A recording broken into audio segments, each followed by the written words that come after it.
চাউল আমদানি করতেছে তারপরেও দাম কেন কমছে? আমদানি করার পরেও দেখা যায় যে আমদানি হচ্ছে, যে রেটে চাউল আসছে তার থেকে আমাদের দেশে আমরা যে রেটে চাউল বিক্রি করছি তার চেয়ে বেশি রেটে চাউল আসছে, যার কারণে বাজারটা কমতেছে না।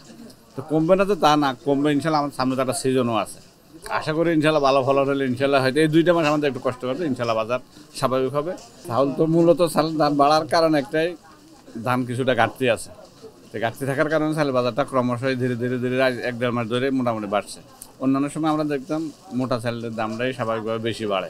তো এবার দেখতেছি মোটা চালের তুলনায় চিকুন চালের দামটা বাড়ছে বেশি। আমাদের দেশে আমার জানা মতো আমি যেটা অনুভব করতেছি, আমাদের দেশে কিছু কিছু বড় বড় কোম্পানি আছে, ওনারা যখন নতুন ধান আসলে ওনারা সব ধানগুলো ওনারা রেখে দেয়। যেমন ওনারা ধানগুলো স্টক করে রাখা, পরে ওনাদের ইচ্ছে মতো ওনারা রেট দেয় বাজারে। তখন আমরা বাজারে আমরা যেহেতু ব্যবসা করি, আমরা আনতে হলে ওনার রেটে আমরা আনতে হবে, এছাড়া আমরা কোনো উপায় নেই।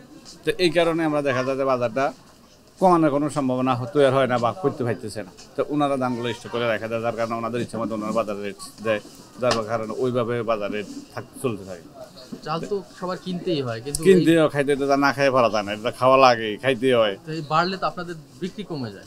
বাড়লে আমাদের বিক্রি কমে যায়, আমাদের জন্য খুবই এফেক্টেড হয় যখন বাজার রেটটা ঊর্ধ্বমুখী হয়ে যায়, বেশি হয়ে যায়। তখন স্বাভাবিক থাকলে আমাদের জন্য সুবিধা, কারণ বাজার রেট বাড়লে আমরা অনেক সময় দেখা যায় বাকি আনতে হয়, আমাদের বাকি টাকিও আনে। ওই রেট বেশি হলে আমাদের বাকি দিতে চাইছে না, তখন দিতে চায় না। এবং ওনারা বলে যে ধানের সংকট, চাউল সংকট, রেট বেশি হয়ে গেছে, এগুলো অজুহাত দেখায় বিভিন্ন ধরনের, যার কারণে আমার জন্য অনেক সমস্যার সম্মুখীন হতে হয়।